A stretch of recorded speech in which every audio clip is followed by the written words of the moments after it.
akala ko dati majority at minority sa loob ng Senado. Yung pala merong Magic 7, which is naibalita naman po at naipakita mga kababayan. 'Di ba? Ito yung Magic 7 ba? Magic 7 ba yung tawag ni Zubiri? Sa kanila si Binay, Angara, si Villanueva o ito. Para pag-isipan,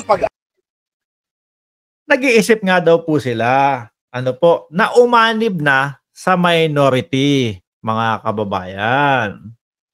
So, pakinggan po natin, sino po ba yung mga nasa minority? Coco Pimentel at Senator Risa Ontiveros. Kasi nakikita ko parang siguro, parang wala lang din ito. Ano? Parang wala lang din ito. Kasi yung minority, mga bossing, kumbaga, medyo umaayon sila doon po sa panunungkulan o yung mga nangyayari po sa panunungkulan ng ating presidente. So kung lumipat sila doon, parang ganun lang din. Sa nakikita ko po, mga bossing, pero pakinggan po natin itong maigi. Itong break na ito yung gagamitin namin na panahon para pag-isipan, pag-aralan, i-assess mabuti kung saan kami mas pakikinabangan ng taong bayan. Mahigit isang linggo matapos ang balasahan sa Senado, kasama pa rin sa pinag-aaralan ng grupo ni Senator Ayun si Hart nandun pala. Juan Miguel Zubiri na tinaguri ang Solid 7 ang pagsali sa minority block. Binubuo ang Solid 7 ng mga senador na sumuporta at sumama kay Senator Zubiri na Solid 7 pala. Solid 7 yung pangalan nila, no? Kala ko Magic 7. Patalsikin ito sa pwesto. Ayon kay Senator Joel Villanueva, mismong siya pinag-iisipan ng sumali sa minorya at bukas din na maging minority leader, habang ilang miyembro na rin nila ang bukas na sumali sa minorya. Gayaan niya ni na Senator Zubiri, JV Ejercito, Nancy Binay at Juan Edgardo Sonny Angara. Tinitingnan ko parang ano pa ba yung kailangan kong gawin, pero parang wala na akong ibubuga na kaya ko pang gawin or better na gagawin ko during my stint as majority leader. And so, because of that, I am entertaining the idea. Maybe I'd be better as part of the minority or probably lead the opposition.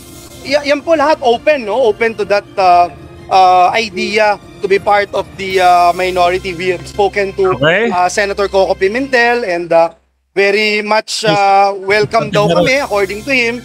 So lahat po yan, buo yung options. And of course, buhay din yung option to talk to the Senate President and find out how we could be of help. Gayunman, handa naman anyang Alam niyo mga kababayan, ang nakikita ko lang naman po dyan, mga bossing, kumbaga, mas dadami yung minority and at the same time, mas madami yung magiging criticism. Okay lang, walang problema para sa check and balance po, mga bossing. Wag maging constructive lang, mga kababayan. Or yung talagang makikita nila na may problema sa ganito, ganyan, Hindi yung kagaya po nung ginagawa nung mga nasa labas ng Senado, mga bossing, na gumagawa ng kung ano-ano para lang mapabagsak ang gobyerno. Di po ba? Si Cheese, kamukha ni Mr. Bean. Ano yan? Nasayangan sa additional 100K kung KSP. Pag-usap ang Solid 7 kay Senate President Francis Cheese Escudero kapag lumamig na ang sitwasyon. Aminado si Senator Villanueva na may lamat pa rin ang nangyaring pagpapatalsik sa liderato ng Senado, lalo na anya ang mga pinalutang na mga dahilan sa likod nito. Ano po ba yung mga pinalutang na dahilan? Yung paa, pero ako talagang yung paa ni Senator Bong Revilla, ako talagang ang nakikita ko po dyan, mga kababayan, yung talagang exclamation point na talagang naging dahilan po. Yung pagpapatalsik, yung talaga yung pideyalik po talaga, mga kababayan. Yun talaga. Dahil napansin na po ng taong bayan iyon, mga bossing. Hindi na po pwedeng palagpasin iyon. Tapos biglang makita mo nandiyan na si JC Noche. Good morning. Pasigaw naman dyan. Shout out JC Noche. Okay na ha. Ayan, sinigaw ko na ng malakas. Mabuti wala yung kapitbahay namin. Siguro malayo, 10 kilometro bago marinig yung boses ko. We don't trust Cheese. Sabi ni Cherry, ano? Hindi mo alam kung serious or smiling. Nasobran sa makeover. Nasobran po ba doon sa pagpapakilay tapos yung paglalagay ng ano? Paglalagay nung hikaw? Oh, nagustuhan ko si Cheese doon sa mga banat niya at hirit niya, no? Doon sa Pidea Lake. Pero yung kay Mayor Go, mga kababayan, na ano ba yung sinasabi niya? Na foundling daw po.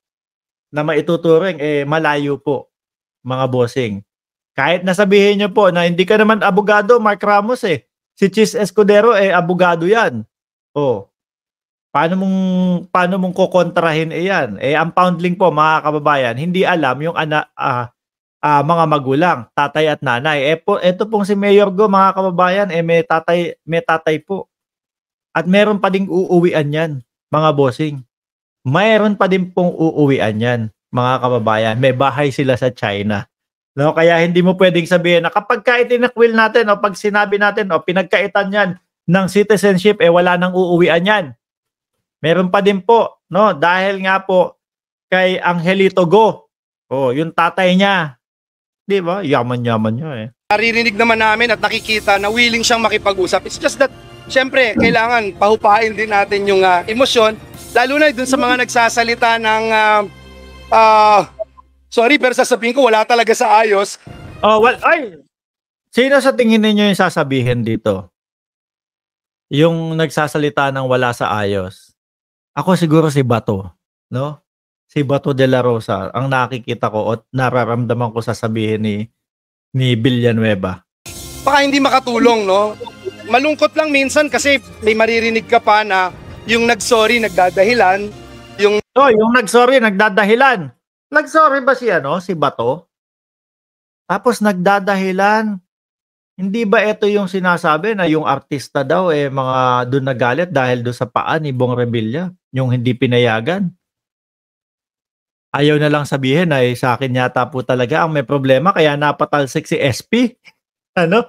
Dahil doon sa Pidea Lake kung kuno. Oh. Nagsosorry, nagsasabi ng kung ano-ano. Yun lang ang hindi natin minsan na maiwasan na okay na pero parang ano ba yan talaga, no? Sana let us move forward. Lalo na yung sabihin na paayong dahilan kung bakit. Si Bato yun Si Bato yun Di ba? Nagalit po yung Artista Black. Nagalit yung Artista Black. Bago pa naman po magkaroon ng ng Pidea Lake na hearing. Usap-usapan na po yan kay Senator Jinggoy pa lang. Nagalit yung Artista Black nung hindi pinagbigyan. Namamahinga o sa bahay na lang makinig ng mga hearing. Nandyan na po si Tina B, mga kababayan. Late ba to o hindi? Anyway, tuloy natin. Nawala kaming lahat sa leadership. Insulto yon sa institusyon, insulto rin yon sa taong bayan. Punto rin ni Senator Ejercito, kailangan silang kausapin ng bagong liderato. Ngunit kapag humupa na ang mga emosyon at nakapagdesisyon na kung mananatili sila bilang isang independent bloc o sasali sa minority bloc. Sakaling matuloy ang Solid 7 na sumali sa minority bloc, siyam na ang magiging miyembro ng minorya. Ayon kay Senate President 7+2, mga kababayan. Risa Ontiveros at Coco Pimentel at yung 7 po, mga kababayan. In-explain mo pa, napakadali naman i-explain. Tempore Jinggoy Estrada, tingin niya, mas dadami na ang debate sa mga panukalang batas. Ayan, Siyempre, pag sasali sila sa minority, they will scrutinize all the bills that the majority will propose. But I hope they won't be, a destructive minority. Kung constructive, okay lang. Hardy Delgado, UNTV. Tama yung sinabi natin. Kung constructive sila, doon sa mga sasabihin nila, okay lang. Pero kung destructive, pangit. Di ho ba, mga kababayan? Kumbaga, para makapagpabagsak lang.